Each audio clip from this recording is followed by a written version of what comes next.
waliokulia kwa kweli amependeza sana. Amen. Tunamshukuru Mungu mno. Tumepata mchungaji mzuri na tuendelee kumwombea. Amen. Mungu ameweka neema kubwa sana juu yake kwa ajili yetu. Maana jana nilimwambia nilipokuwa nikiwaza usiku, kuna mawazo yalikuwa yakitembea. Na nakumbuka. Umekumbuka Nikawa nawaza nini? Hiyo akiniambia taja makanisa unayoyafahamu duniani. Na muumini hata mmoja hata kwenda motoni. Nilisema nilipata ujumbe gani? Yaani nilipata ujumbe sahihi kabisa. Bwana wabariki sana. Amen. Kwa kweli baada ya neno hili tutamuomba Mungu kwa ajili ya mchungaji tena. Bwana mpe neema kubwa. Lakini zaidi ya yote niwashukuru mchungaji pamoja na wazee na watakatifu wote kwa ajili ya kutunza vizuri. Ninyi ni watu wanaojua kutunza wageni. Nilikuwa na kifungo na kifungo kinaanza kubana kwenye kote sana. Hao watakatifu wana neema ya ajabu. Yaani Bwana wabariki sana jamani. Bwana wabariki watakatifu wa Mungu. Na Mungu anasema haya yote mtalipwa ikitokea tu nini? Ya basi. Yaani tukiwa tumekata tamaa basi hautaona chochote, lakini usipokata tamaa Bwana atakulipa mtumishi wako. Amen. Kwa niaba yangu mteja wako mkono, hongera sana kwa utumishi. Hongereshe tena.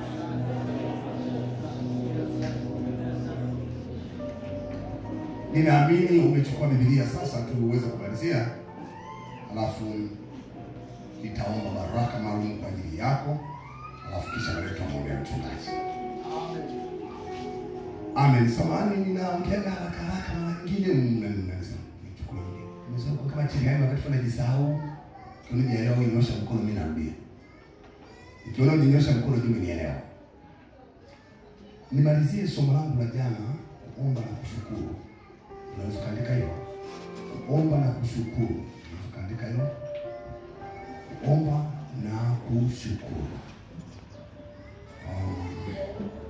Kuomba na kushukuru. Baba, ninakushukuru wewe Mungu kwa ajili ya ujumbe huu.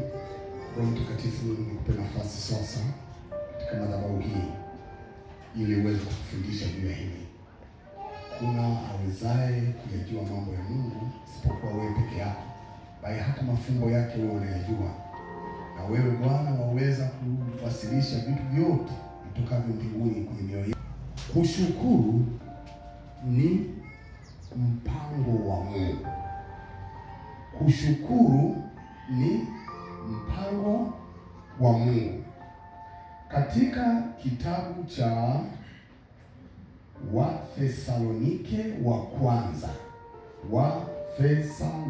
kwanza mstari wa 18 anasema shukuruni kwa kila jambo, maana hayo ni mapenzi ya Mungu kwenu katika Kristo Yesu. Kushukuru ni nini kumbe? Nani anaona mstari? Kushukuru ni nini kumbe? Ni mapenzi ya Mungu kwetu tuliomo ndani ya Kristo Yesu. Sisi wote tuliomo ndani ya Yesu Kristo. Kushukuru ni mapenzi yake. Mungu anataka tuwe watu wanaoshukuru.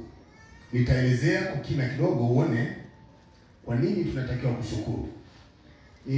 Nafikiri kama nina miezi minne sasa imepita. Kama miezi minne hivi imepita. Kuna mwanamke mmoja alihamia pale kanisani kwetu. Anatokea kanisa la TAG. Na wakati amekuja pale akaanza kuabudu, akasema mchungaji, yaani sasa ndoa yangu inaingia kwenye shida. Nikamwambia nini? Akasema kwa kweli toka nimepata mtoto huyu kwa darasa la 4 sijafaulu kupata mtoto mwingine. Kwa hiyo sasa naona kama kumeanza mtikisiko. Niliwaambia kule kwenye ndoa kuna jeshi gani lile lisilosajiliwa? Mmesahau lile jeshi lisilosajiliwa kule ulikoolewa linaitwaje lile jeshi la mawifi. Ni mnakumbuka? Jeshi la mawifi likainuka tayari. Nikaanza kuongea. Nimehangaika na dada kufanya maombi, omba Mungu bariki. Mungu hajawahi kuwa mbali na kila anayemuita. Akajibu maombi, akasema mchungaji, ana Mungu amenijibu. Akasema tumshukuru Mungu. Tukaendelea sasa maombi. Simama kila siku mbele za Bwana. Baadaye shetani akatangulia mbele. Swala la uzazi likataka kuwa na changamoto sana. Kuna changamoto nyingi tu. Lakini Bwana akiwa upande wetu, wokovu ndio chakula cha watoto. Wokovu ndio nini? Ndio chakula chetu. Kwa hiyo pamoja na changamoto mbalimbali, lakini Mungu alisimama akaleta ushindi kwa ajili ya mama na mtoto. Kisha baada ya miezi miwili mitatu akaja kanisani na mtoto wake. Sasa nimshukuru Mungu. Akasimama kanisani kama hapa. Si baada ya Jumapili. Sasa namshukuru Mungu sana, amenipa mtoto, ameniongeza katika familia. Yaani namshukuru sana Mungu. Tukasema amina. Akaenda akakaa. Sasa aliporudi nyumbani, sio muda mrefu nilichelewa huko kanisani, alitangulia akanipigia simu. Baba mchungaji. Nirudi nyumbani nimekutana na matatizo. Matatizo gani? Nimekuta wamevunja kufuli na wameingia ndani, wameingia baadhi ya vyombo na nini na vitu fulani. Lakini pia wameiba na hela zetu kama 220,000. Nakuja sasa hivi. Sasa wakati anakuja kushuhudia hapa, amekuja kama maskini aliyotupwa na hakutoa kwa Mungu hata shilingi 200. Alipofika nyumbani amekuta 220,000 zimeibiwa. Wewe unajifunza nini? Yaani alikuja kama maskini aliyevuka mipaka. Hana hata hela yote kumwambia Mungu asante. Nimevuka mengi, nimepita mengi. Mungu kubadilika. Mungu kubadilika. Hukuniacha wala hukunipungukia. Alishindwa tu hilo. Ndio watu wasema, wote tukashanga kanisani, kumbe alikuwa na hela nyumbani. Aliona kuna shida apunguze, aongee na mume wake wapunguze shilingi. Lakini tunamshukuru Mungu, baada ya pale kuangalia basi vyombo vingine TV na nini vikaonekana vimefichwa na yule jamaa mahali fulani, afikia kutafuta usafiri wa bebe. Nikarudi nyumbani kama hakuna kimoja kilichopotea, ila 220,000. Mungu alitaka kumfundisha kwamba ni mapenzi ya Mungu kumshukuru Mungu. Mungu anaweza kufanya kazi nyingi na watu wenye moyo wa kushukuru. Mungu anaweza kufanya kazi na watu wengi sana wenye moyo wa kushukuru. Mtu asiye na shukrani ukimfuatilia ni mtu wa kulalamika. Ni mtu wa kunung'unika. Biblia katika Efeso 5 mstari wa 4 inasema kuliko maneno ya upuzi, kuliko ubishi, kuliko sina nini, waliookoka ni afadhali kushukuru. Ni afadhali, maana yake yafaa kushukuru. Yafaa kushukuru. Hebu tusome pamoja andiko la tusome. Tusome tuone. Tusome tuone. Soma tulisha kuniangalia hapo. Wathesalonike wa kwanza sura ya 5 mstari wa 4, maandiko yanasema, bali ninyi ndugu hammo gizani hata siku ile iwapate kama mwivi. Waefeso 5:4. Anasema Waefeso 5:4 inasema, bali ninyi ndugu hammo gizani. Waefeso 5 ile sura 4 5 mstari wa 4, maandiko yanasema, wala aibu wala maneno ya upuzi wala ubishi, hayo hayapendezi, bali afadhali kushukuru. Waliookoka wameandikiwa nini? Twende pamoja. Waliookoka wameandikiwa nini? Wasiookoka wameandikiwa nini? Kunung'unika, kulaumu. Lakini waliookoka wameandikiwa kushukuru. Jana nilifundisha nikasema ufahamu wa binadamu unapokutana na changamoto kwa wakati huo huwa inakuwa ni vigumu kusema Mungu au kusema shetani. Huwa inakuwa ni vigumu kusema Mungu au hili ni shetani. Ni vigumu sana. Tulisoma wapi jana? Yohana 13 mstari wa 7. Kuna wakati fulani Mungu hakupi maana mpaka litimie kusudi lake, ndio anakupa maana. Kuna wakati Mungu hawezi kukupa maana, kwa sababu adui wakati wote huwa anaweza akaja kwetu kwa changamoto, lakini Mungu naye akitaka kutimiza jambo fulani kwenye maisha yetu, naye pia huwa anaweza akaja kwa njia ya changamoto. Na uwezi kugundua. Mzee wetu wa kanisa akawa wanasafiri miaka ya zamani, usafiri kwa shida sana, kwa shida. Moja ya vitu ambavyo vilisumbua sana wakati wa utawala wa Mwalimu Nyerere ilikuwa pamoja na shida za usafiri. Nikipita basi moja basi tena, sio kama leo nakuja na lingine na lingine na lingine. Kwa shida sana usafiri. Sasa mtu mmoja, mzee wetu wa kanisa amekata tiketi, anasafiri, akafika stendi, akaingia muda ule ule wa kuripoti, akaingia kwenye basi. Wakati ameingia kwenye basi taka kwanza kuondoka, akafuatwa, hakuwa na simu wakati ule, akafuatwa na mtoto mbio. Baba, shuka. Nini? Kule nyumbani umbwa amekata kamba na amemng'ata baba wa watu. Sasa mwenyekiti asema urudi haraka. Sasa unaona hiyo? Hebu tu kabla sijamaliza nataka niende wapi? Tuseme nini hapa? Shetani nini? Tuseme nini? Akili ya binadamu inatafsiri nini wakati huu? Ndio ameambiwa umbwa amefanya nini? Safari inafanyaje?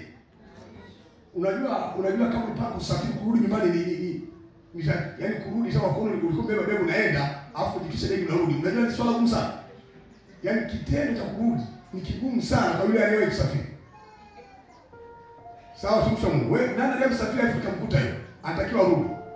Alishaaga akaambiwa safari njema, wasalimie na nini afu anarudi nyumbani. Nani anaweza kumpata akaona inavyokuwa ngumu na inausi? Nani? Niambie kusafiri kumbe. Sasa naomba tutusaidiane. Tayari taarifa imekuja, umbwa kafanya yake. Sasa tuseme shetani au Mungu? Naam. Ni shetani huyo eti. Lakini mimi niseme tu bado ni ngumu kusema, ni mapema mno kusema shetani. Safari alikuwa akiombea. Aliipanga safari, alikuwa akiombea safari, na anapoondoka nyumbani aliomba kwa ajili ya safari anapoondoka. Ameingia kwenye gari, yanatokea hayo. Sasa haya yametokea, ni mabaya tayari. Ni Mungu ni shetani? Tunasema ni mapema mno. Sasa ikiwa ni mapema mno kusema shetani au nini afanye huyu mtu ili apishe nguvu za Mungu ziendelee kufanya kazi? Anatakiwa mshukuru Mungu. Asante Mungu uliyeruhusu umbwa ang'ate mtu, na kushukuru Mungu mno. Asante Bwana, nimelipokea hili. Akarudi nyumbani yule bwana. Kufika pale kweli umbwa amekata mnyororo, amemjeruhi yule jamaa, damu zinamwagika pale, watu wajaribu kufunga na kata na kanga na funga pale, ameumia.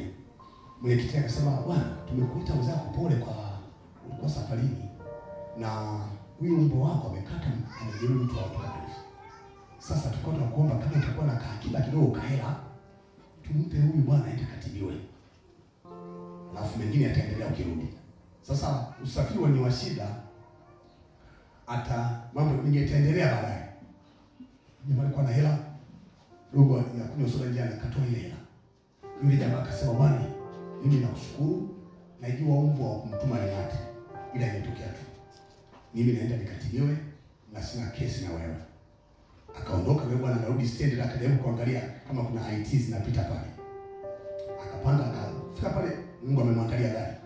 Mungu ni mtaalamu wa kuokoa. Yaani ukiongozwa na Mungu uko salama, haijawahi kutokea. Mungu ni mtaalamu. Tulisoma jana Mungu ni bingwa wa kuokoa. Unakumbuka eh? Ilikuwa ni kitabu gani? Au amkwenda kusoma. Ile kitabu gani? Petro wa pili 2:9. Mungu ni maarufu wa kuokoa. Kila aliye mkononi mwake aondoe hofu. Na kila mazingira utakayopitia utamsikia Mungu akisema wewe usiogope. Usiogope. nipo pamoja na wewe. Utaisikia sauti ikiongea mara nyingi. Ikiwa ndani mko salama, ikiwa ndani mmepona, utasikia Mungu anasema usiogope. Akafika pale akapata gari, mzee wapi mzee? Twende, aingia twende, akaondoka. Anafika kule mbele akuta foleni ndefu ya magari yamesimama. Nini imetokea? Ajali. Ajali hii. Akashuka bila kushanga pale. Ni lile basi alikuwa amepanda limeanguka. Ilikuwa siti namba 16. Kafa mtu mmoja tu, siti namba 16, ambaye aliuza shuke nyumbani kuitika wito. Maana yake kama si lile, yeye alikuwa ndo mlengwa halisi wa mauti wa basi lile siku ile. Unaweza kuelewa vizuri? Unaweza kuelewa vizuri?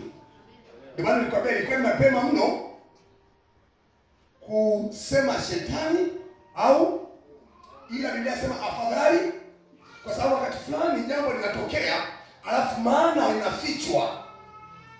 inafichwa wewe chochote ila limetokea. Lakini najua niko chini ya uangalizi wa Mungu mwenyewe. Akasema nakushukuru Mungu. Nakushukuru Mungu, ilikuwa leo ndio mwisho wangu. Amekufa mtu mwingine badala yake. Maana ile siti tayari shetani alikuwa akimtafuta. Waliposhuka yule bwana akamuuzia mwenzake akafa badala yake. Sasa mimi nitakuuliza swali. Je, unafikiri ile tukio la Mungu kukata kamba tuseme sasa Mungu shetani? Unaweza kukubali Mungu naye ametumia njia ambayo ya kukuokoa. Njia ngumu, sio? Wakati fulani dada mmoja kwenye Biblia aitwa Hana aliolewa. Alipoolewa yule mwanaume akawa na vimacho vingi sana. Akaenda kuongeza bibi mdogo kwa sababu ya changamoto iliyopo kwenye ndoa yake. Mama yule alikuwa apati watoto. Sasa alipooa yule mama wa pili, yani kidogo tu mjamzito kajifungua, kidogo tu mjamzito kajifungua, kidogo tu mpaka nafika watoto 10, yeye aliyekutwa hajawahi kupata mtoto. Mama yule alikuwa na mdomo mchafu. Yule mama alikuwa na maneno ya maudhi, maneno ya kukwaza. Maneno yale ya kukwaza ya msuguri dada. Aliona hana thamani. Mume wake akapewa neema ya kumfariji, neema ya kuwa faraja kwake. Nataka nikwambie, ukiwa na Mungu, ukakaa vizuri kwa Mungu, vizuri anavyotaka. Biblia inasema mambo anayofanya Mungu katika kitabu cha Petro, mpaka malaika wakati fulani wanaacha kazi zao mbinguni kuchungulia. Wanasema sio Petro 2:19 bila shaka. Mpaka malaika wanakuwa washamba namna njia ya kipekee Mungu anayoitumia kuwaongoza watu wake, kuwavusha watu wake, kuwapigania watu wake, kuwaponya watu wake, mpaka malaika wa Mungu utiwa ushamba. Ukiona Mungu haoni, Mungu amegeukia kule, wanakuwa washamba kuchungulia. Katika Yakobo nafikiri 4:6 kama sikosei, sema mambo haya mpaka Roho Mtakatifu huwa anatamani ingekuwa ni wewe. Ya Roho Mtakatifu, jinsi Mungu anavyokea, anavyojali, anavyoshughulika na maisha yako, mpaka Roho Mtakatifu utamani kiasi cha kutupatia neema iliyozidi, neema iliyopita kawaida. Amen watumishi. Dada yule akawa anakelwa bugusa, akafanya maombi ya kufunga mara kwa mara na kushinda hekaluni. Mpaka siku moja alifanya maombi, watu wakaondoka wote, yeye bado anamwomba Mungu, kiasi ambacho kuhani wa zamu siku ile alihisi mama hata pombe zinachangia. Haya sio kuomba, maana aliona midomo inacheza kama cheliani anaomba. Akasema mama, nini mtaendelea kunywa mpaka lini? Sababu sio kunywa, nina changamoto nini? Akamwambia okay, na Mungu akujalie sana ya moyo wako. Mwezi ule mama alipata ujauzito, akaja alifungua mtoto wake aitwa Samueli. Mtoto mmoja tu anazaliwa, ana hatima ya kitaifa, anashika nafasi ya kitaifa maarufu kuliko wale watoto 10 waliotangulia kuzaliwa. Sasa wewe nikuulize swali, hivi sasa tuja katika sayansi ya changamoto, sayansi sio changamoto. Yule mama wewe ungekuwa ni wewe, mara kanasema hivi, mara kanakutukana, mara kanakuzomea. Tuseme haraka nyingine. Tuseme Mungu au shetani. Tuongee kuhusu ile mama. Wewe ungesemaje kwa mdomo wako umepesi kuongea? Ungesemaje? Naam? Baada ya hilo unajifunza nini? Bila chokochoko, yule dada alikuwa anafunga. Miaka inaendelea kwenda bila makwazo. Yule mama alikuwa anavuka. Kumbe ina maana hata ule mwaka wa kwanza alioingia kwenye ndoa yake yule mama mwingine angeanza chokochoko mwaka ule ule. Huyo hata watoto 10 wasingefika naye angechukua hatua, angeshika ujauzito. Sasa kwa sababu ya mazingira yale ya kupendana mume wake, mambo ya hali ya relax, ya hali safi na nini, ilimfanya yule mama asichukue hatua. Kwa hiyo kuna wakati nasema kwamba kuna wakati ambao unaweza tunaambiwa sisi tuliokoka ni afadhali unapokutana na mambo ya namna hiyo ujifunze kumshukuru Mungu, kwa sababu unaweza ukamzimisha roho anayetenda kazi na wewe.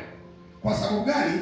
Huwa ni mapema sana changamoto inapotokea ku-identify, kuitambua kwamba ni Mungu au ni shetani.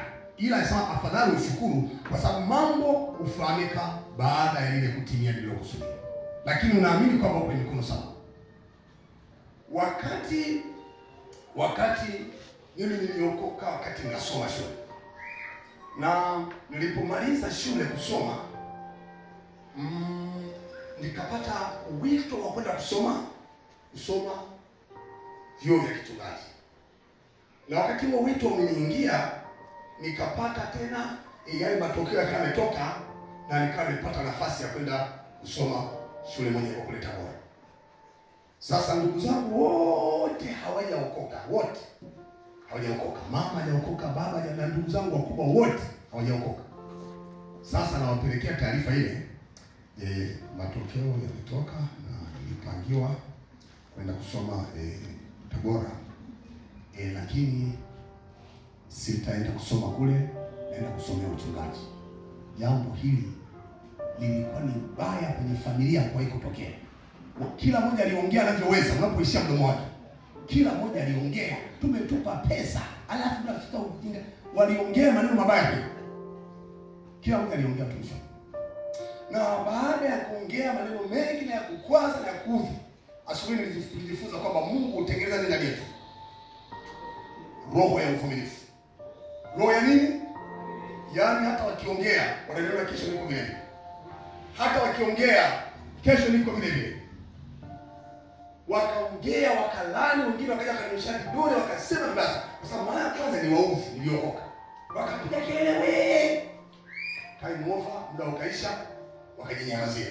Nimerudi awamu ya pili, siendelee na masomo, naenda kusoma uchungaji. Moto wa pili ukaamka. Ukawaka huo moto sawa sawa. Nikaonekana mtu wa ovyo sana. Sasa baadaye nimeenda hivyo, nimekwenda naendelea kushukuru, kuomba, naendelea na lile Mungu ameweka moyoni mwangu. Sasa nimefika mahali nimeoa, nilipita kipindi kigumu sana cha uchumi. Wakati nikiwa napita kwenye kipindi kile kigumu cha uchumi, hakuna ndugu hata mmoja alinisaidia. Wote walisema atakula Biblia. Wote walisema atakula hiyo Biblia. Kwa hiyo hata ningepitia mazingira gani, walisema atakula hiyo Biblia.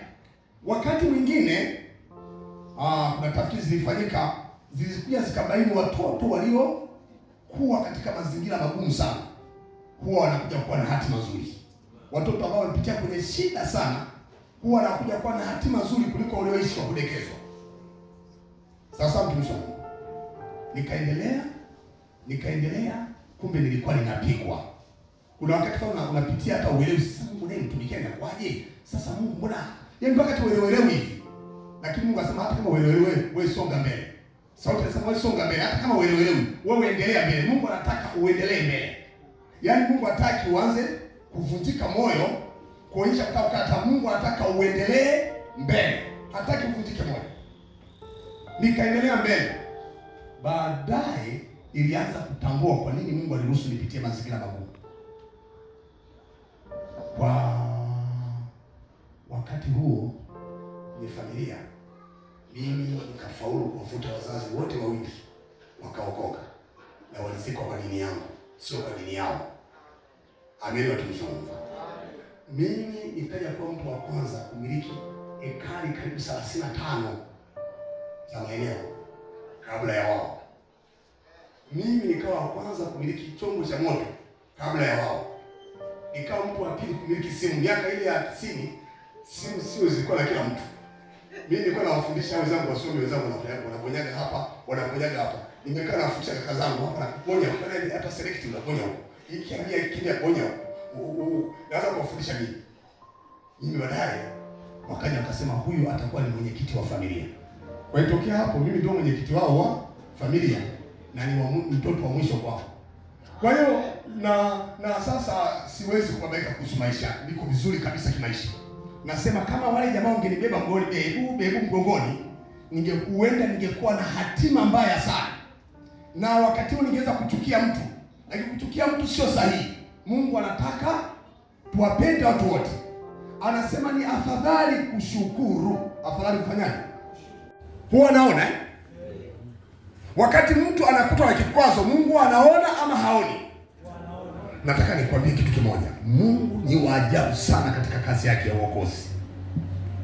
Huyu hakuna anaweza kumfikia kwa habari ya kuokoa mtu. Kwa habari ya kuokoa mtu, hakuna mtenda maajabu mwingine yeyote aliwahi kumfikia Mungu. Yuko juu sana. Wewe uliye katika mikono ya Mungu, uko salama kuliko kawaida. Uko salama sana. Mwambie mwenzako uko salama. Mwambie mwenzako uko salama. Ukitaka uanze kusema kwa nini amenisema? Alikuwa na maana gani? Kwa nini asingekuja aniulize tu? Kwa nini ameamua akawaambie wale? Naomba usishughulike kutafuta maana wakati tatizo limetokea kutokea. Maana huwa inafungwa, huwa inafichwa mpaka litimie lilokuwa limekusudiwa, ndipo utaelewa kwa nini yule alinisema vibaya. Na kunisema kwake vibaya kumenisaidia hivi. Watumishi wa Mungu, kushukuru kuna nguvu ya ajabu. Kushukuru kuna nguvu ya ajabu. Imani ya wokovu ndio imani pekee inayookoa. Sema imani iokoayo. Wewe umepewa imani iokoayo. Hii ndio imani inayookoa. Imani ya nini? Ya wokovu. Sawa sawa watumishi wa Mungu. Niliwahi bila shaka kuwasimulia siku zile nimekuja kama sio hapa au namna gani. Niliwahi kuwasimulia habari ya mtumishi mmoja pale Dar es Salaam. Ameokoka. Halafu Mungu amempa wito kwenda kufungua kazi ya Mungu kule Umasaini. Sasa anaenda kuacha kazi, naongea na mwajiri wake aache kazi, na wamefanya maombi ya kutosha. Sasa wanaondoka wanakwenda kufanya kazi Umasaini. Wakati wanaondoka shuka kwenye basi wanaanza kwenda vijijini, walikutana na mtu mmoja. Akawaita, samani jamani, samani. Hapa msamani kwanza na wachelewesha samani. Akaenda dada mmoja kwa zaga kuu. Akaambia, samani, mnaenda wapi? Akajieleza. Ninaomba msipite njia hiyo mnayopita kwa sababu kuna simba ameshaua mpaka sasa watu 13. Ana watoto, amezaa watoto wapondeni. Maana yake hakukuwa na njia nyingine zaidi ya ile njia. Wakati wamekaa pale wanafikiria kutaka kurudi nyuma, wanawaza warudi nyuma. Wanaanza kuwaza kurudi nyuma. Hebu useme gani mwenzako? Mwambie na wewe unawaza kurudi nyuma. Mwambie usijaribu. Mwambie usijaribu. Usijaribu. Yesu alikataa katika Luka 9:62. Akasema mtu aliyetia mkono kulima akigeuka nyuma hafai kwa ufalme wa mbinguni. Umesoma andiko lile? Luka 9:62. Yesu akasema mtu aliyeamua kulima, anataka aache kulima, eti kulima kugumu, anataka geuke nyuma, anapoteza sifa za kuingia kwenye ufalme wa Mungu. Mwambie mwenzako usigeuke kabisa. Nilisema jana, ukiona Mungu amechelewa kujibu, ana sababu. Akiwahi kwa mwingine, ana sababu. Dunia hii unaweza kuona kama vichwa vyote vina amani. Kila kichwa unachokiona kinamiliki stress yake. Kila kichwa unachokiona kinamiliki changamoto yake. Kila kichwa unachokiona. Maana Yakobo anasema ombeaneni ninyi kwa ninyi mpate nini? Kuponywa. Unahitaji kuponywa. Sasa muombeaje watu wanaokunywa pombe wao? Yaani sisi wenyewe tunahitaji kuna mtu ana mume mzuri ila hana watoto. Kuna mtu ana watoto ila hana mume. Kuna mtu ana gari lakini hana furaha. Kuna mtu ana furaha lakini hana gari. Kuna mtu ana gorofa lakini watumishi wa Mungu, kila unayemwona ana nini? Kila kitu unachokiona. Na ndio Mungu alituwekea kichwa na nywele kifunikaje kwamba yaliyomo ndani yanamhitaji Mungu. Yanamhitaji Mungu. Watu wanafundisha wanasema kuna mtu mwingine anataka kuingia kwenye ndoa, ajua anaingia kwenye stress. Anapotaka ingie kwenye shamba, aone shamba ni stress, ni msongo wa mawazo. Anapotaka kusoma, ajua anaitafuta stress. Anataka kufuga, anatafuta stress. Sasa tunaanza kumpanga ajiandae kuishi na stress anayoipenda. Ajiandae, usijipange kuishi na stress unayoichagua. Jamani, tutamhitaji Mungu siku na mchana, kwa sababu kwenye hizo stress Mungu ndiye anayeleta majibu. Mungu ndiye anayepoza vichwa. Amen. Mungu ndiye anayetuliza mioyo yetu. Mungu ndiye anayetufariji. Amen. Mungu ndiye anayetutia nguvu. Kila unayemuona anahitaji maombi. Mnalielewa watumishi wa Mungu? Amen. Kila unayemuona anahitaji nini? Maombi. Wewe unatembea kwa mguu, una stress zako za kutembea kwa mguu. Hata mwenye gari ana stress zake. Anawaza jana tairi lilipasuka, gari jana liligonga pikipiki ya watu, makosa ni ya kwangu, nataka nimlipe, nimuuguze. Wewe una habari, wewe wanajifanya. Wewe Yeremia 9:24 akasema anayetaka ajisifu. Na wapa sababu.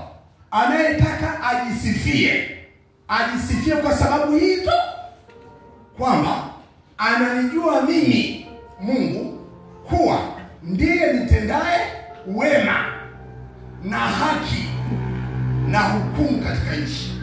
Ananijua mimi. Kumjua Mungu. Ajisifie kwa kunijua mimi, sio ajisifie akili zake, ajisifie kichwa chake, ajisifie umaarufu wake. Huyo amekosea. Ajisifie kwa kuwa ananijua mimi, kwamba ndiye nayetenda haki na hukumu katika nchi. Bwana sifiwe watumishi wa Mungu. Yeremia 9:24. Jisifie kwa kuwa unamjua Mungu. Hasa na kuhusu kama kuna kujisifu, nataka tumia kujisifu kwa kumjua Mungu. Tumia kujisifu kwa kumjua Mungu peke yake. Sasa ameletewa taarifa ya kwamba ile njia haifai. Nitajaribu kufanya biashara nione naye haifai. Na hii hapa nimeona haifai. Si Iringa ikoje? Iringa maisha magumu. Ila wazako Waarabu wanahamia, wanaendelea kujenga, unaona tanua magereji wanafanya nini? Wanaleta mifugo, unalalamika maisha nini? Bwana atie wimbo mpya kwenye kinywa chako. Useme Iringa maisha ninafunikiwa na Mungu. Iringa maisha yanawezekana tukiwa na Yesu. Ubadilishe kitoto mindset. Mtazamo wako. Ubadilishe. Wakati fulani kilichokufunga wewe ni mtazamo ulionao. Lakini Mungu yuko pamoja na wewe. Anasema na wabariki walioko mjini na wabariki walioko mashambani. Amen. Na wabariki walioko wapi? Alafu na wabariki walioko wapi? Naam, mbona mseme vizuri? Na wabariki walioko wapi? Alafu na wabariki walioko wapi? Mashambani. Si ndio nchi yetu ilivyo? Wasema nchi yetu ya Tanzania ni nchi ya wakulima na wafanyakazi. Maana wakulima wako wapi? Wafanyakazi wako wapi? Si ndio watumishi wa Mungu? Na serikali ilikuwa inataiza mitaala, tunafundishwa kilimo na kazi. Tungefika mbali. Sasa kwa sababu tunafundisha habari ya sayari ya jua. Tutakwenda huko.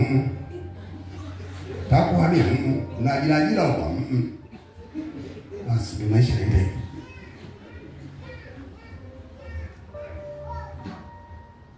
Usirudi nyuma mtumishi wa Mungu. Naomba usirudi nyuma mtumishi wa Mungu. Nguvu iliyoachiliwa juu yako kutoka mbinguni ni kubwa.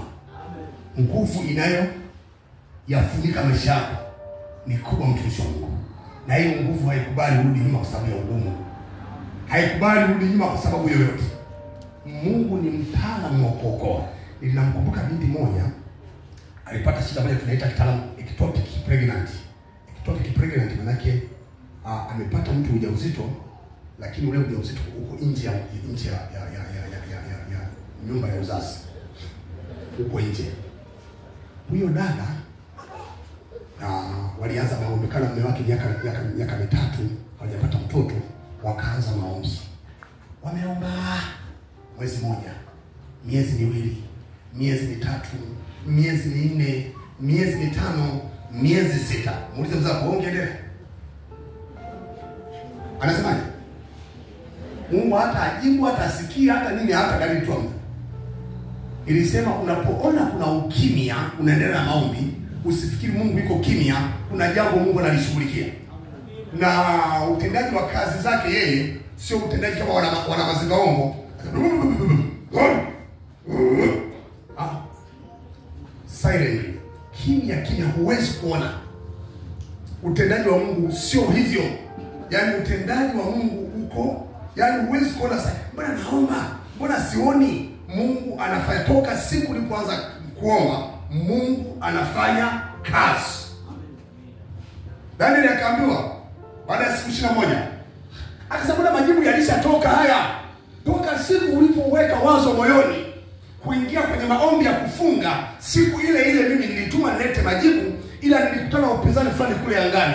Lakini Mungu amemtoa malaika mkuu ili aje aingie kati apatanishe kule, na nilimwacha kule angani, mimi nilishuka nilete majibu. Unapoweka moyoni utakuomba, Mungu anakuonyesha jibu. Lakini majibu ya Mungu wakati fulani alete haraka mpaka shughulikie mazingira yako, alete haraka ashughulike na akili yako. Unajua Mungu anatutesti akili zetu. Anasema anajaribu sana viuno vyetu.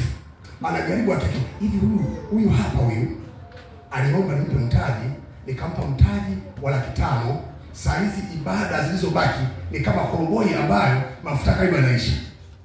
Ibada zimekuwa ndogo ndogo. Sasa anaingia kwenye maombi ya awamu ya pili, nimpe milioni 6. Sintampoteza mwanangu. Sintamuua mwanangu. Kuna vitu Mungu anatuchunguza sana eti hivi, hii ndio akili ya kuwahi kumpa. Huyu ataota kiburi. Ngoja nimtengeneze kwanza. Hivi huyu ndio kuchelewa kumpa. Mungu anaijua akili ya kila moja. Ndio maana usishangae mko watano mnaombea kitu, alafu sasa namshukuru Mungu kwa kweli jana jioni Mungu amenijibu. Wewe bado na mko mnaomba wote. Mungu anazitesti akili. Kuna akili zingine ukiwahi kuzipa na ibadani ndio kwa heri. Akili zingine ukiwahi kuzipa ndio zinaanza kiburi saa hiyo hiyo. Zitakufa. Kwa hiyo wakati fulani Mungu anajibu ameshaliandaa, lakini anashughulika na hali yako ya akili kwanza. Hii sinatisha hiyo tu. Hivi unaweza mkanielewa? Mnanielewa vizuri Anajua kabisa huyu nikiwahi kumpa mtoto, anakuja kanisani sasa, hata Biblia atakuwa anaacha. Anaambia kaenge katoto kake.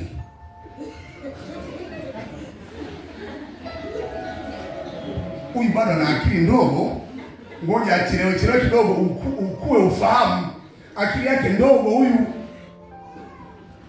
huyu hapa bado anatoa hasira. Nikimpa mume haraka bibi kwa hali, anaenda kumpunguta mama mkwe kesho tu ataharibu ufuga. Ngoja aendelee kujengwa kidogo kwa hasira huko. Kwa hasira huko. Akae sawa hapo mimi. Mungu anaangalia vitu vingi watumishi.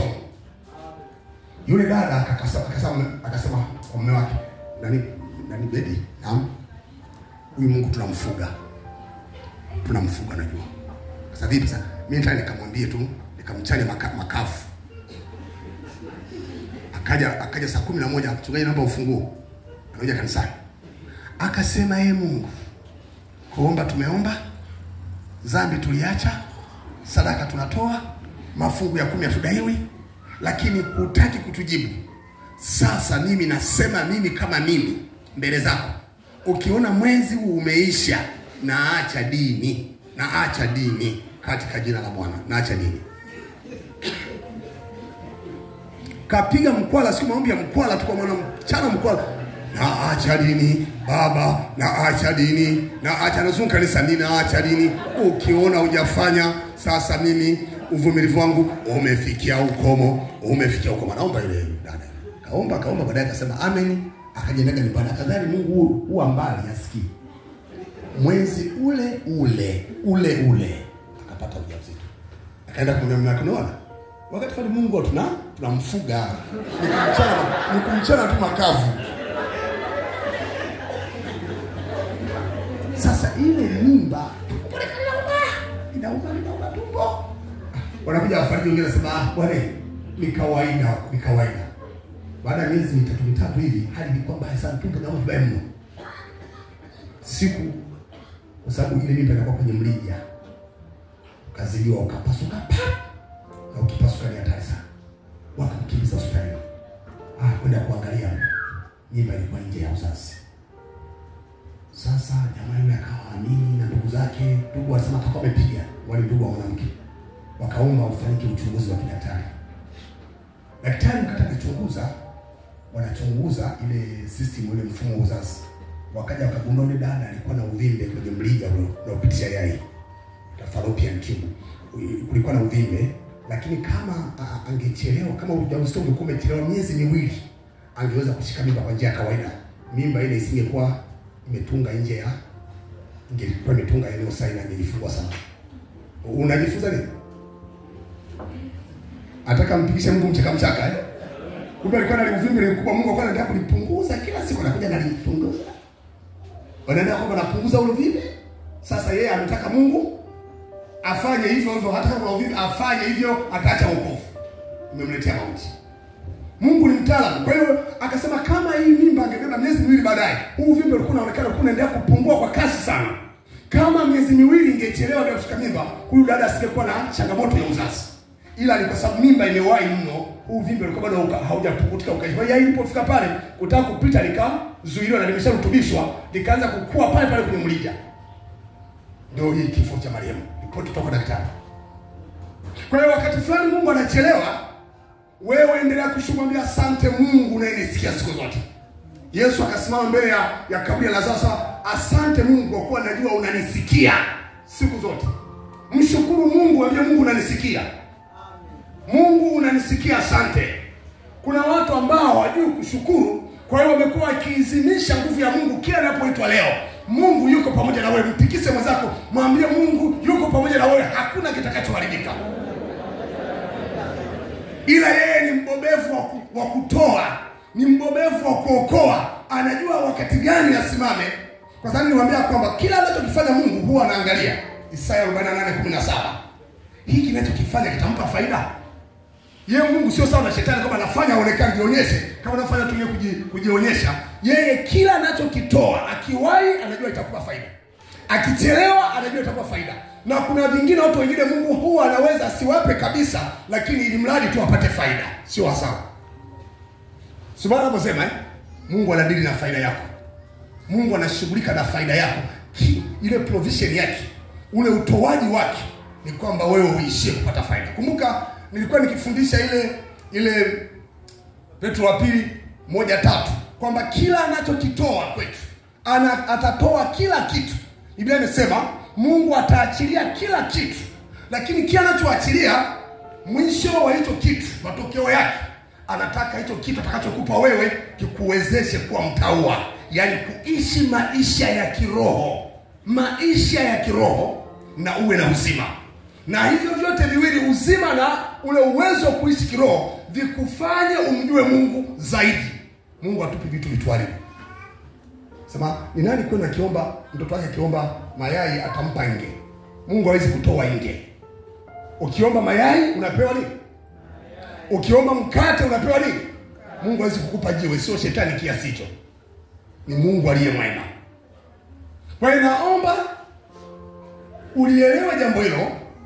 Kuna wakati umeingia kwenye mimba kwenye maisha yako,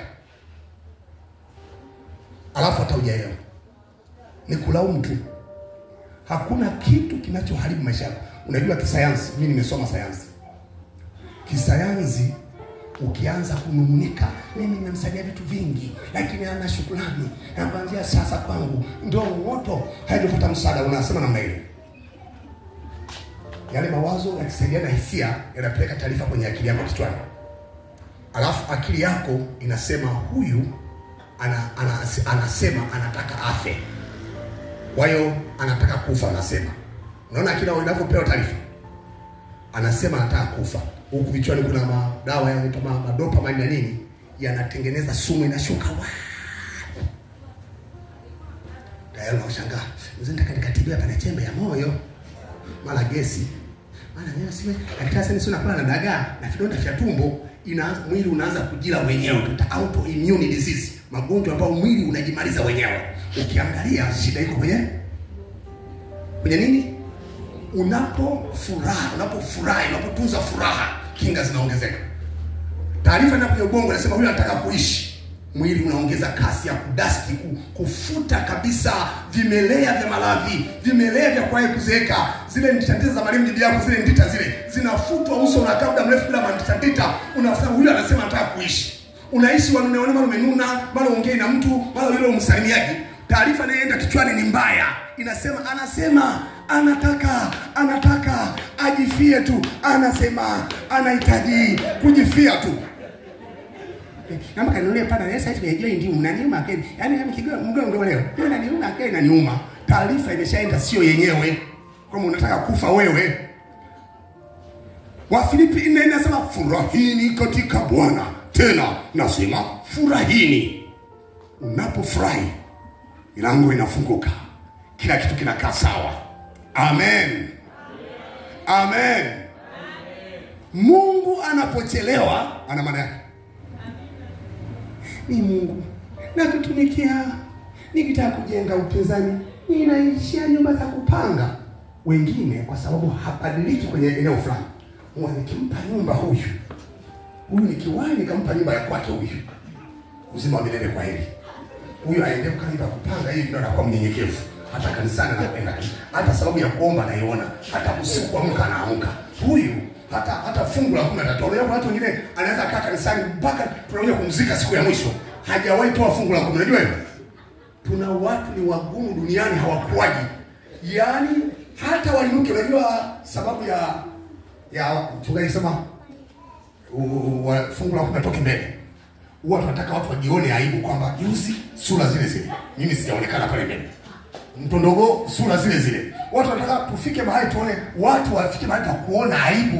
Hivi mimi ndio nayeonekana sitoi. Hakukuwa na sababu nyingine kwamba wengine hii huenda itawabusti, hii huenda itawasaidia waone aibu. Unajua msiba tunaona aibu. Kama msiba juzi pale mimi sikuonekana. Mungu wangu, na huu unatoka Dar es Salaam. Hapana, leo nisiendi kwenye misha moja niteni. Nionekane kwa wenzangu. Unaona aibu kabisa, ndio? Na hiyo watu wataka kama mtu bado angali na uzima ule wa kimungu, aone aibu. Kwa sababu kesho wale hawajakuona. Watu wanaangalia. Unajua kuna mtu mmoja niliwasimulia, alikuwa akienda msibani, anatika chakula, anaandaa vizuri, anagawia wageni hali kwa muda kama miaka 10. Na hakufikiri kama kuna watu wanalijua jambo hilo. Siku akafiwa mume wake. Chakula kikatikwa, sufuria 16 zikatikwa. Mwenyekiti akasimama, jamani tuomba sasa kina baba mstari huu kwenye chakula, kina mama mstari huu kwenye chakula. Hakuna aliyesimama. Wakaacha sufuria zote na mboga zote bila kula, wananchi hawakula. Jamani, kwa nini mwenyekiti anasema huyu huwa halali kwa wenzake? Yaani kuna vitendo unavyofanya vingine unaweza kufikiri hiki hawanioni, hapa sionekani. Jamani, mtumishi wa Mungu, unaonekana vizuri kweli. Jamii imepewa uwezo wa kumuona mtu alivyo, kumsoma mtu. Maana mtu amekaa kama barua, anasomeka kwamba huyu hapa amejilesi sana, hapa anajituma. Wanakuona hata kama utangazi kwa speaker. Muulize mzako, wewe pale mbele wao unaonekana mara kama ni fungu la 10. Muulize basi. Na hajioneki aibu. Muulize basi, muulize tuweze kupiga. Mimi nitakutetea, hawezi kutazama kofi. Unaomba kupigwa mbili tu. Wewe pale mbele wao unaonekana mara kama pale mbele. Muulize basi, anasemaje? Muulize basi. Anasemaje? Asa msio mwenyewe asa. Kwa hiyo maana yake tokeni hapa mbele tunataka macho yaone kabisa kwamba ni akina nani wanakuwa na wameshaelewa kwamba ni muhimu hutoa sehemu ya 10 katika kila. Mungu anawabariki. Sawa tumishi wa Mungu. Kwa hiyo Mungu ni waajabu sana. Anapofanya kazi zake, anafanya kwa kuzingatia utaalamu wa hali ya juu. Hakupi kitu ambacho utaishia kulia. Utaishia kuumia. Anakupa kitu ambacho utaishia kumtukuza Mungu. Kumshangilia Mungu. Kweli Mungu, hata mimi mmeniona. Kwa maana kuna vitu watu wengine Mungu anawafanyia. Anakuja hapa mbele sana mzee wa kanisa na mimi na ushuru na sadaka ya shukrani. Akija hapa mbele atakashuhudia Mungu aliyofanya, mkuta atakaongea ameshindwa, ameishia kulia tu. Mzee wa kanisa anakuja kumchukua akakae, hata kuongea ameshindwa, akakae. Mungu huwa anafanya vitu kama mtu anasema hivi, hata mimi ilikuwa nitendewe haya, hata mimi. Anaona mpaka inamshinda kutamka. Amen watumishi wa Mungu. Amen watumishi wa Mungu. Yo, mbona nimeongea kwenye fungu la 10 upole umeongezea usoni pako upole. Mwangalie zako kwa kulia wewe kwa mpole na kushoto mwangalie. Amjako mpole ghafla.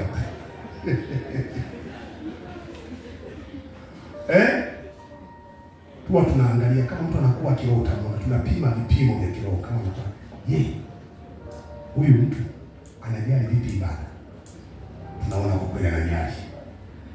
Ikitokea hali kanisani anaweza kutoa taarifa kwa kupiga hata simu tu mchungaji na dharura? Ndio. Sawa. Huyu mtu anaweza kutoa sehemu yake ya 10. Atakuwa sehemu ya 10 anaweza kutoa. Unakuta mwingine hata siku moja mpaka mwaka unaisha hajawahi kutoa sehemu yake ya 10. Sawa? Unaona hiyo kutokea? Unatoka ameokoka huyu mtu. Ameshawahi kununua Biblia.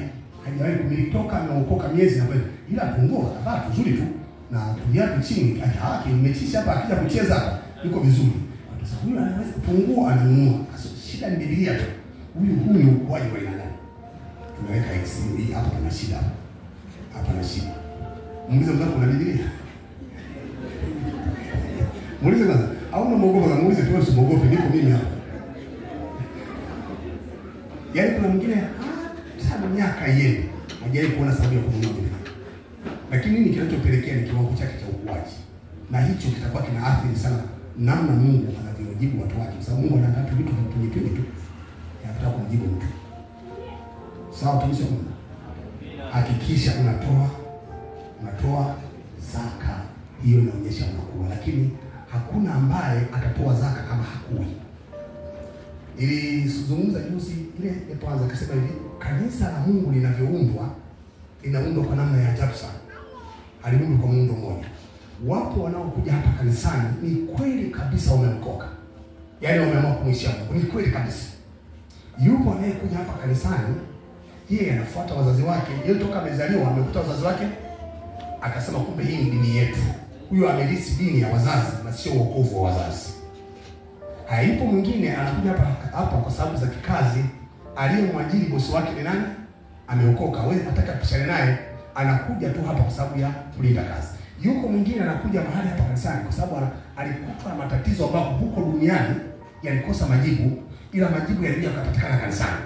Na kisha viongozi akamwambia ili uendelee kukulia ili adui asikurudie, Jumatano tuna ibada ya mafundisho, Ijumaa ibada ya maombi, Jumapili ibada kuu. Huyo unakuja kusudi yale mang'ong'o nyanyi yasikuingie tena.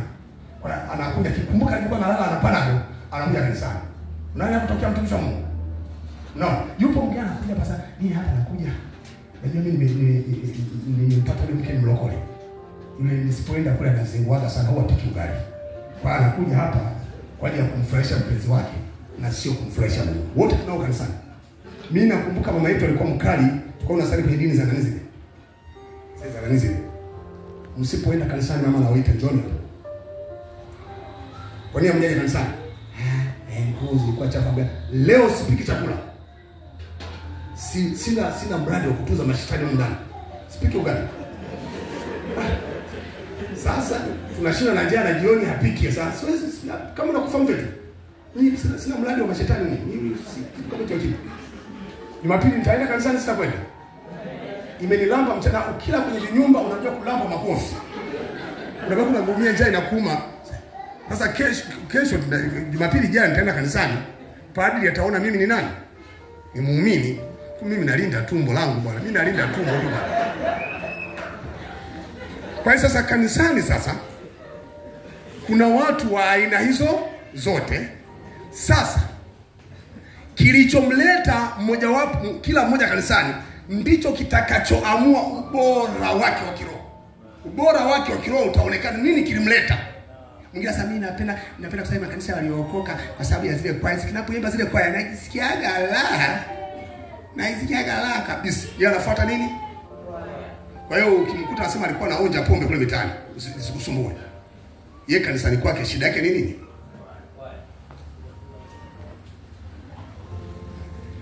Kwa hiyo ubora, kitakachoamua ubora wa watu ni nini kilikuleta hapa? Ni msukumo gani ulikuvuta katika kanisani? Lakini tunatamani kwamba ufunuo wa Mungu wa kumjua uwe juu ya watu wote ndani ya kanisa hili. Uwe juu ya watoto wetu. Wale watoto tunaoleta Sunday school wale bado wanakufuata wewe.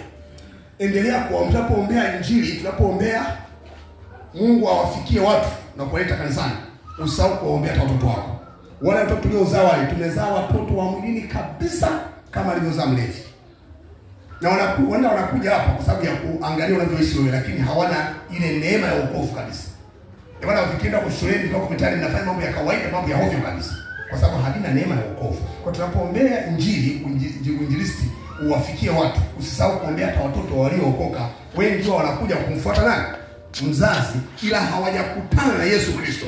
Yeye ndiye anayewazaa watu wa rohoni. Sisi tunazaa watu wa mwilini wa kawaida. Watumishi wa Mungu, tunaelewana jamani? Amen. Unanielewa vizuri Amen. Kwa hiyo watoto waliookoka, mkiwa kwenye maombi, msahau kuwataja Bwana, peleka wokovu juu yao. Peleka wokovu. Wokovu wafikie. Ila usipoombea inakuwa changamoto watumishi. Sasa yule mchungaji wa Kimasai amepewa taarifa rudi, bali kuna hatari. Hakuna hatari itakayokusumbua Bwana Yesu akiwa upande wako. Hakuna hatari itakayokusumbua Bwana Yesu akiwa upande wako. Wala hakuna hatari itakayofanikisha kusudi lake Bwana Yesu yuko upande wake. Upande wako wewe. Ikiwa Mungu yuko upande wetu, ni nani aliye juu? Kama Mungu yuko upande wetu, kitu gani kiko juu yetu? Kitu gani kitatutiisha? Kitu gani kitakwambia piga magoti? Kitu gani kitakwambia piga pusha? Bwana akiwa upande wetu, hakuna nguvu nyingine iliyo upande wetu itakayotusumbua. Bwana sifa tulisho. Sasa akiwa amekaa, wao tunasema kanuni ya majaribu ni hii. Unapoingia kwenye jaribu hili hapa limeshatokea. Kwa kuona, kwa kusikia, kwa kukutana na wenyewe. Hitaji la kwanza kwa kila anayejaribiwa, mwambie Mungu, nipe roho ya utulivu. Nipe roho ya utulivu. Na wengine akishaona tu, ameshasikia tu, mimi siwezi kuweka mambo roho. Mimi nikipata jambo mtu ameniuzi, naenda na lopoka roho usikiroho safi. Wewe usilopoke utakosea, kwa sababu Biblia inasema msiwe wepesi wa kukasirika na kusema, na hasira ya binadamu haitendi nini? Mtakuwa mtulivu. Mwambie Mungu, naomba utulivu. Yaani kile unajaribu wewe, Mungu naomba utulivu. Wamekusema, yani wamekuongelea, wamekusema, yani hapo ulipo unataka nguo safari ya mbinguni, wamekusema, utaona moyo umeanza king. Wewe sema, roho yangu tulia, ukae na Bwana. Moyo utakaotoka usikae na Mungu. Anza kushuka na moyo wako pale sasa. Wakati ukishasikia majaribu, ukishasikia matatizo pale sasa, shida ni ya wewe na moyo, sio shida ni ya yule aliyekufanyia tatizo. Mwambie moyo utulia. Kwa nini nahitaji utulivu? Roho wa Mungu hayuko mbali, yuko anakaa ndani yako. Lakini mazingira yanayoweza kumfanya aseme, afanye, ni mazingira ya utulivu sana. Isaya 28:16. Isaya 28:16. Wengi wamejikuta wamekosea. Akishajaribiwa tu, mtu alikuwa anamsema na yeye anaanza kumsema pale pale. Kwani achana naye yule, mimi aniache, mpaka zile nguo nampaga mimi. Sina nini, ana hata haya kabisa yule. Yaani hata sio, unaona? Baadaye ukija kuyafuatilia kwa umakini, unaweza kugundua kwamba aliyekuletea taarifa aliongeza chumvi nyingi, na wewe kuna mambo umeshakosea kwa sababu umewahi mapema kuongea. Mimi katika vitu vile kukosea, kuwahi mapema kuongea. Yaani ukiona tatizo limefika, wewe kimbilia tamwambia Mungu, naomba utulivu. Roho wa Mungu anafanya kazi mahali penye utulivu. Anasema maji wakati anaingia, Roho Mtakatifu kufanya chochote mpaka alipojaa akatulia kimya. Ndipo sasa kazi ikaanza, ndio na Mungu akaja. Aliwe jua. Ni baada ya utulivu mkubwa. Wengine Mungu anaanza siwatetee kwenye shida kwa sababu sio nini? Sio watulivu. Sio watulivu. Tunahitaji sana utulivu, ndio factor, ndio kitu cha muhimu unapokuwa kwenye majaribu. Na uamini Mungu huwa hawi mbali. Mungu anakuwa pamoja na wewe. Ila utulivu ukikosekana, shetani atakutumia. Utulivu. Tuseme wote utulivu. Wewe omba utulivu, mwambie Mungu nipe utulivu. Usienda nenda kumshtaki.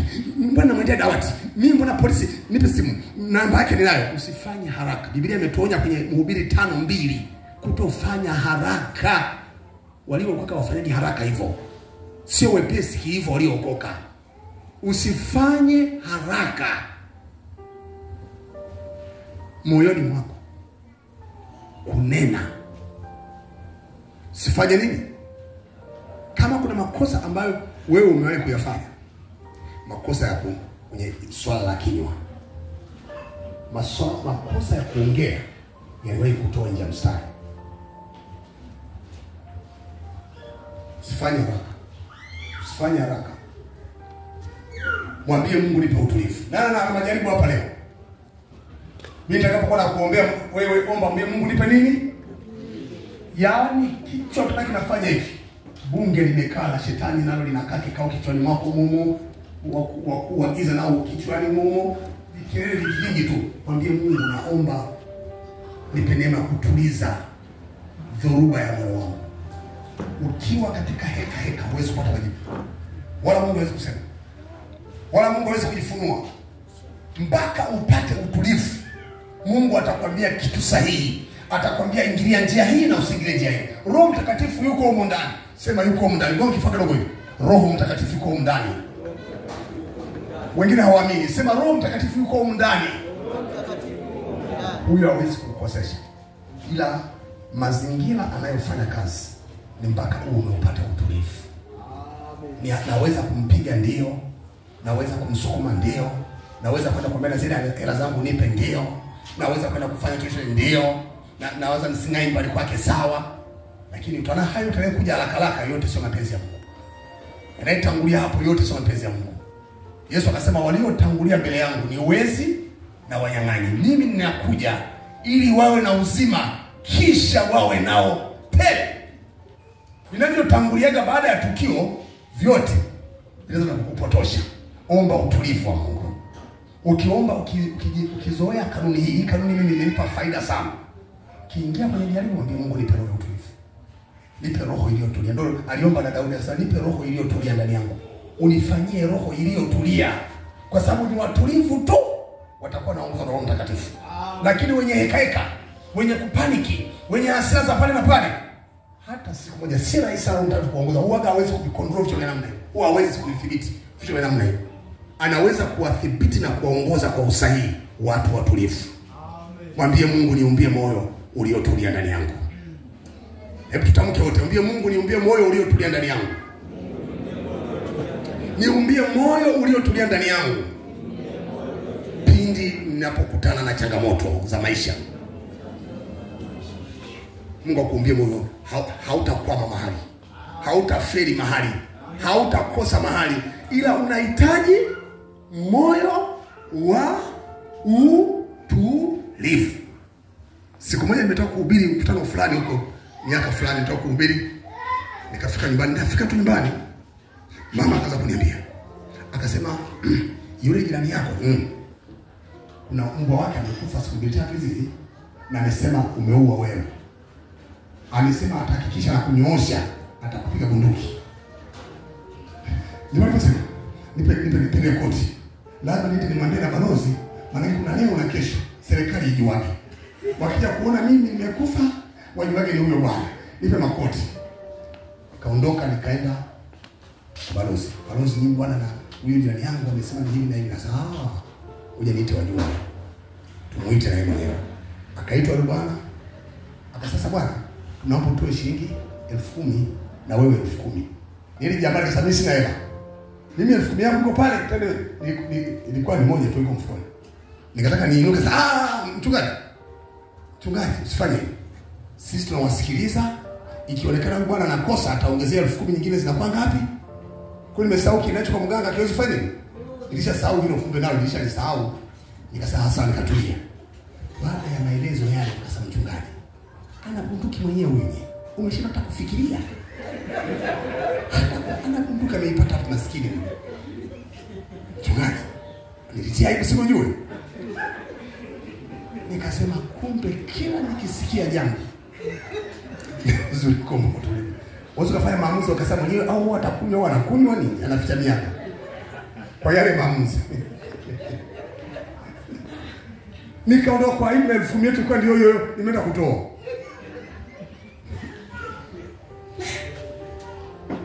Naona tumisha Mungu awe mwambie Mungu niumbie roho iliyotulia. Niumbie roho iliyotulia ndani yangu. Utamsikia Mungu, sauti yako utaisikia ndani. Sauti yake sio kama ya kwangu, utaisikia ndani. Kila Mungu atakwambia fanya hiki. Fanya hiki. Unaye kiongozi mzuri. Unaye kiongozi mzuri. Sema ninaye kiongozi mzuri. Zaburi 32:8 asema mimi nitakuongoza. Zaburi 32:8 asema nitakuongoza. Tena nitakuonyesha njia inayofaa. Nitakuwa na kushauri. Jicho langu likikufuatilia.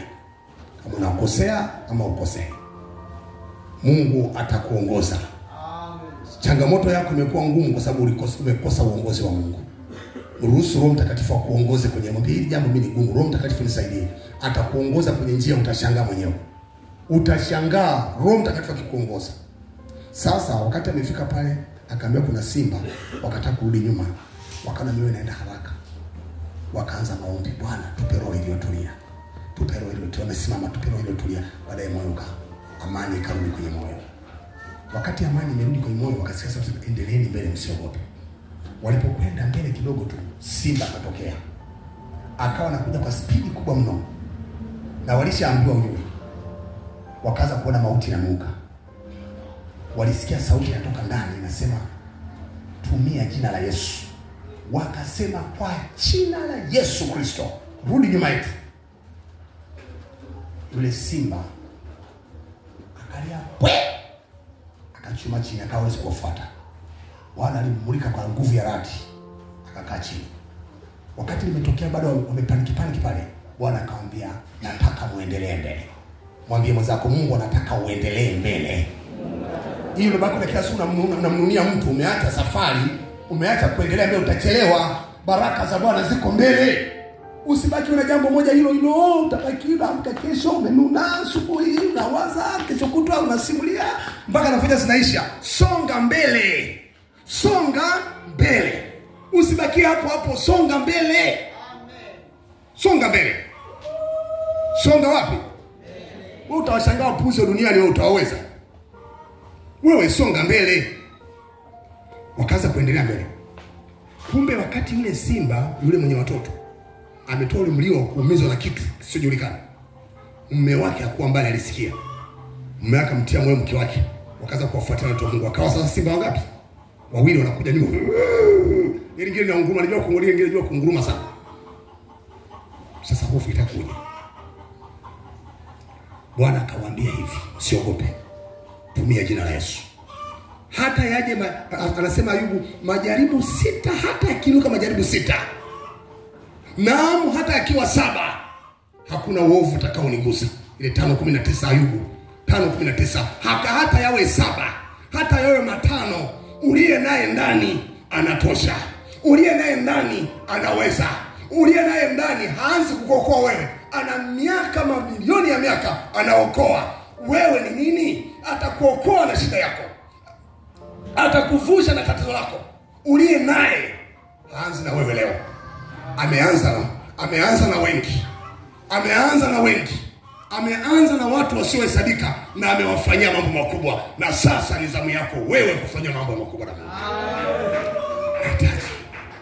Namhitaji Mungu. Tumwambie Mungu, moyo wangu utulie. Nipe roho iliyotulia. Utamsikia Mungu kila siku anaongea nawe.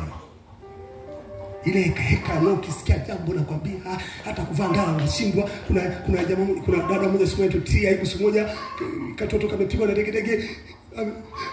Bwana njoo. Bwana kaja. Katoto degedege hata kukemea amesahau. Katoto kukemea anashindwa, maskini uvivu wa kanisani unao mbaya. Bwana, nataka nikimbize hospitalini. Naomba unifunge kitenge. Naomba unifunge. Bwana sana achia pikipiki sasa. Anaanza kumfunga kitenge, hata kufunga kitenge anashindwa.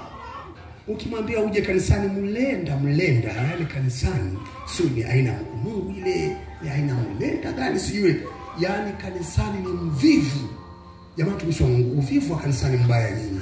Mwambie mwenzako uvivu wa kanisani huo wewe. Mwambie hebu mwenzako, mwambie. Uvivu wako wewe. Mwambie unamwogopa. Uvivu wewe. Hey. Dada moja kanisani Mungu amembariki, amempa biashara nzuri. Anaibariki biashara, hakuna anayemfikia, mambo mazuri, amemsawa anaibariki. Kanisa kakawaji. Wiki hajaja, mara amekutokezea, anawahi kutoka, mara simu hazini, ameweka kwenye mlio kidogo, neno la Mungu linaingia mfukoni, anaenda kuongea huko nje anacheka, tena anarudi anakaa kanisani tena mfukoni, tena ametoka nje anaenda kuongea hata ukati mfukoni. Sasa amegundua mlani. Hatulii. Sasa wewe ndio hatulii ule namna gani? Ibada za katikati shida. Na Jumapili yenyewe simu hazini. Kila leo anatoka nje. Hivi ataelewa neno huyu? Sasa yule dada alikuwa na miaka kama 45. Mungu alimpa mtoto huyu mmoja basi. Mmoja basi. Hakuna zaidi. Siku akaota ndoto. Akaona amelala kando ya mto limia. Na katoto kake. Akashangaa kuna lijitu lilitoka jeusi kubwa. Ni maji. Nikamwambia wewe sister. Nipe huyo mtoto, namtaka. Sikupi, yanabishana mbele ndio kwenye ndoto. Siwezi kukupa mwanangu. Nakwambia nipe. Sikupi, nikasema sikiliza. Tusifike mbali. Mimi nakuja kumkamata huyo mtoto. Tuvutane mimi na wewe. Ukiweza kumpokonya mtoto huyo mikononi mwangu, atakuwa kwako. Nikimpokonya mimi atakuwa kwangu. Ndio kwenye maji mbali tu.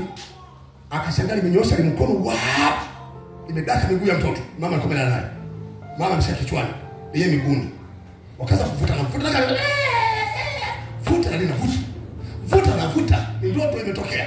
Huyu anavuta mtoto kichwani, sasa katoto kanalemea tumbo. Vuta. Mama soka Teresa namna gani sijui huko nyuma akaanguka akachaka mtoto chwa. Nimechukua. Sasa huyu kwanza leo ni wa kwangu. Ni ndoto ile kwa naota. Kwanza leo ni wa kwangu. Mwambie mwenzako uvivu kanisani ni mbaya kabisa. Mwambie mwenzako huyo. Mimi niko naomba pole kwanza hapo. Mwambie uvivu kanisani ni mbaya kabisa. Mwambie mwenzako. Unacheza na dunia wewe. Unacheza na shetani wewe. Ibada ni uponyaji. Waga nawaambia watu, dalili ya mwisho ya mtu kupungukiwa na nguvu za Mungu ni kwanza kukosa ibada. Hiyo ndio dalili ya mwisho kuonyesha kapungukiwa kabisa nguvu ya Mungu ni kwanza kukosa ibada. Mwambie mwenzako usikose ibada. Usikose ibada. Usikose kutoa fungu la 10.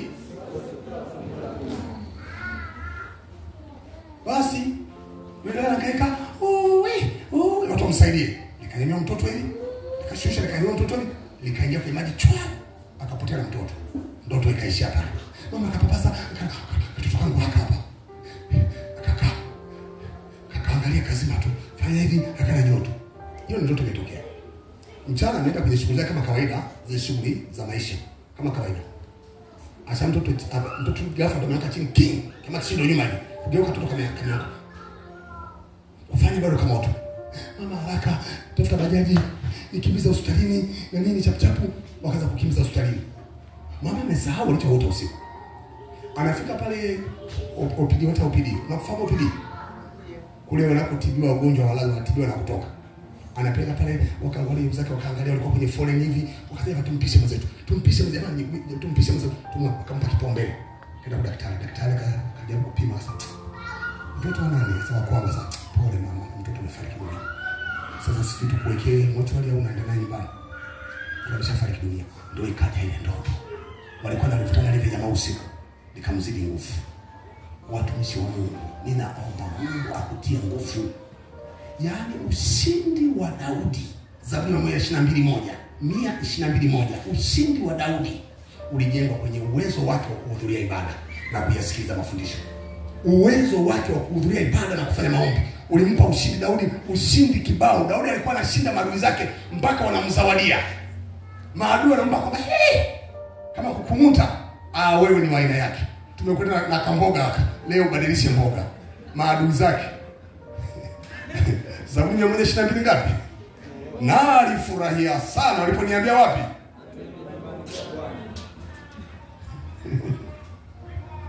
Watumishi wa Mungu.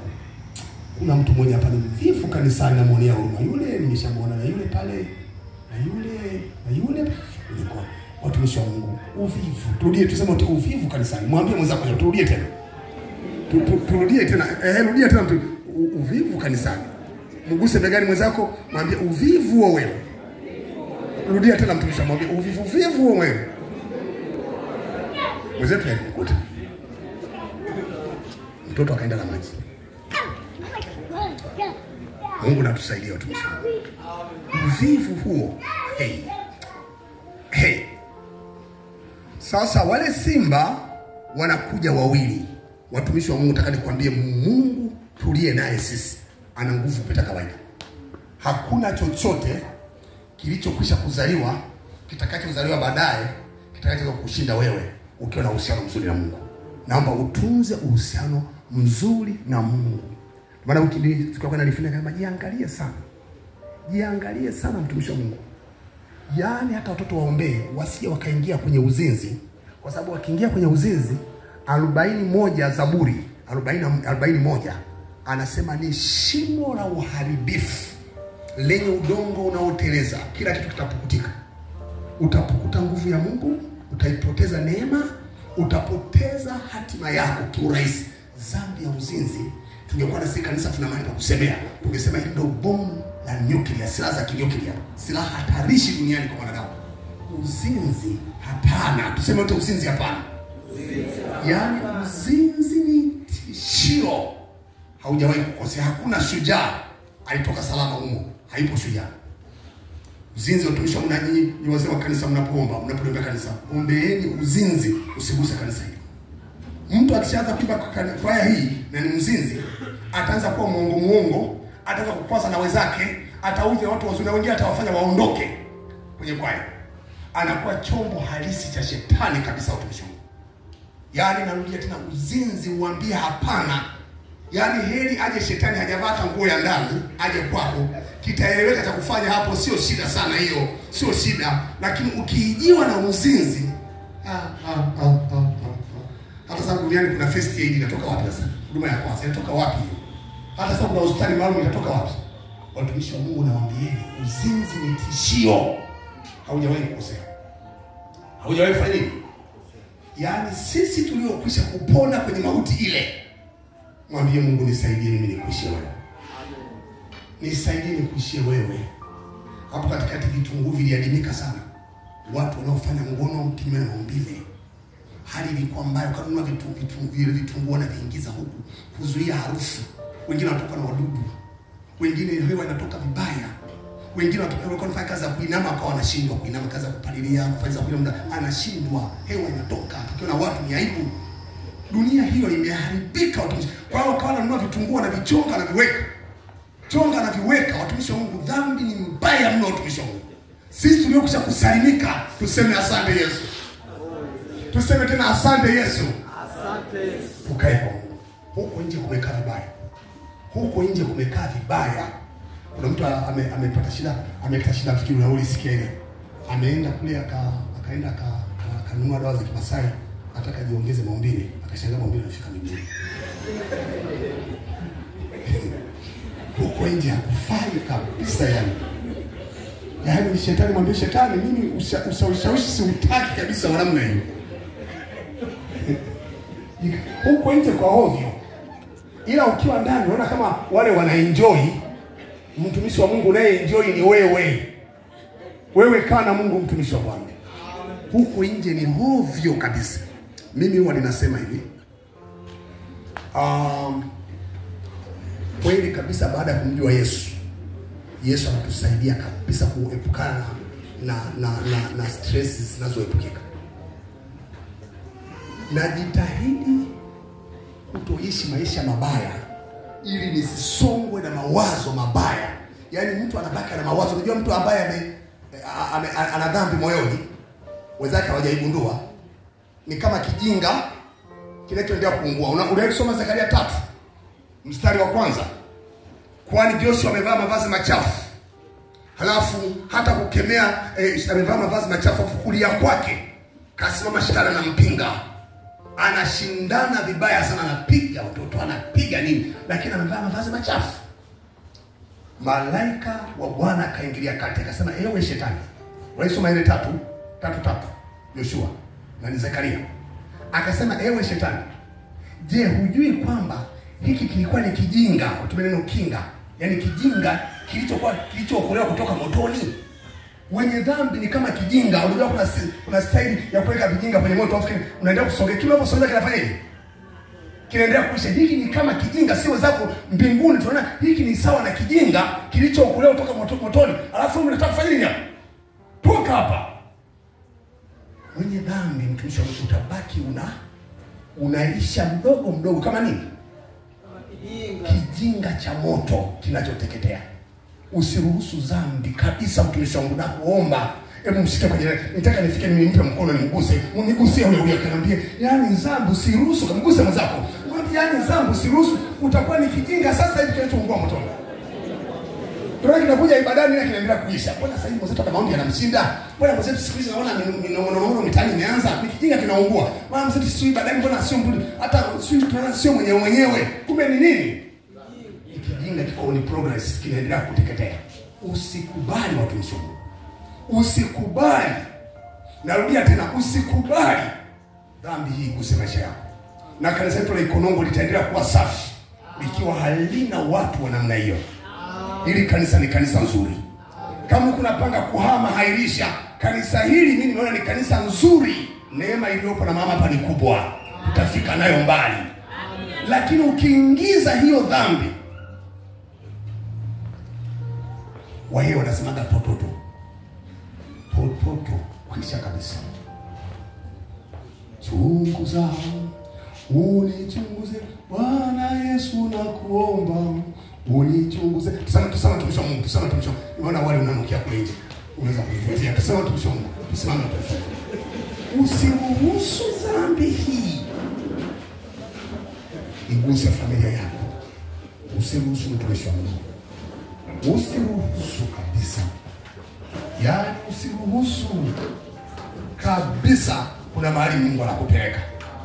Kuna mahali Mungu amekusudia. Kuna mahali Mungu amekutengenezea. Naomba mtumishi wa Mungu, usiruhusu dhambi itembee. Ulimwengu huu wa leo umejaa matangazo ya kuchafua vichwa vya watu, kuchafua macho ya watu.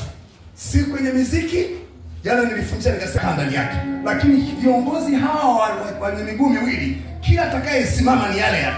Kila atakayesimama ni wale tofauti na jina tu. Kwa hiyo kwa maana hiyo kazi ya kanisa ni kuiombea nchi, ni kuombea watawala na sio vinginevyo. Wewe kwenye kukosoa usiingie. Hata wewe kule nyumbani kuna mambo mengi unastahili kukosolewa. Vile tu jicho lianza kukumulika. Kuna mambo mengi hata wewe. Hebu angalia ya kwako. Kibwanzi kwenye jicho la mtu mwingine kitakupotezea muda. Angalia vilivyoko upande wako. Wapi mimi Mungu sijatengeneza? Wapi Mungu mimi niko chini? Wapi Mungu mimi bado nimekaliwa? Angalia upande wako, utakusaidia. Angalia upande wako, kasoro ziko upande wako. Ukiangalia kasoro, Mungu akikupa hekima ya kuziona kasoro zilizo upande wako, itakusaidia. Lakini ukipewa na dunia hekima kwa kasoro zilizo kwa mtu mwingine, haitakusaidia. Angalia kasoro zilizo upande wako. Mungu aliyekuita amekusudia ukupeleka mahali. Mwambie Mungu, nisaidie. Nilinde utakatifu. Nisimame na wewe. Niyafanye unayoyapenda. Maana kuna mahali unanipeleka. Ezekiel 36:11 anasema nitaibariki miisho yenu kuliko mianzo yake. Mungu amepanga kukubariki mwisho wako kuliko nini? Kuliko mwanzo wako. Shetani naye anakutamani kila siku utoke nje ya Yesu ili ashambulie maisha yako na wewe usitoke. Mungu, mwambie Mungu, nisaidie. Pasaka hii, ujumbe huu ikawa ni daraja la kuvuka kutoka Misri kuelekea nchi ya ahadi. Ujumbe huu kanisaidie. Nami naomba mafuta yaliyomo ndani ya ujumbe huu yasikuache kama ulivyokuwa, yakupandisha na kukuinua juu, yakavunje viambaza, yakavunje kuta zisizokuzuia, yakarudishe jeshi la adui linalopigana wewe, na kisha Bwana akufanyie wepesi, Bwana akufanyie njia, Bwana akubariki kutoka kwako na kuingia kwako. Mungu aiguse mikono yako, kila unachokifanya kiwe kinafanikiwa katika jina la Yesu. Mungu aubariki moyo wako, kila wazo unaloliwaza moyoni mwako likathibitike na kukupa faida. Dhambi usiikaribishe, dhambi usiuruhusu. Dhambi umfanya kila binadamu amalize na mwisho mbaya, lakini wokovu utakufanya umalize na mwisho mzuri. Mwambie Mungu, naomba unisaidie. Hebu tumwendee Mungu wakati huu. Tuna jambo la kuteta naye Mungu, tuna jambo la kuongea naye. Mwambie Mungu, nisaidie. Baba mtakatifu, tunasimama mbele za uso wako. Matendo yako ni makuu mno. Kanisa ni kanisa takatifu la Ikono, kanisa ambalo Bwana umelifanya, kanisa ambalo Bwana umeliita.